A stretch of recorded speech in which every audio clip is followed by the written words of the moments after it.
Первоначально мы монтируем карнизную планку. Для фальцевых панелей Fastclick используется специальная планка с таким вот носиком в нижней ее части. Вот этот носик, из него будет в дальнейшем происходить зацеп фальцевой панели на карнизном свесе. Сейчас мы производим загиб на карнизе картины.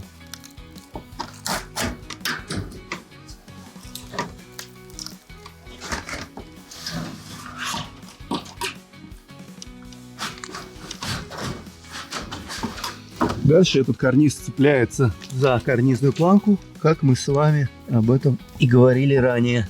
Получается надежный зацеп.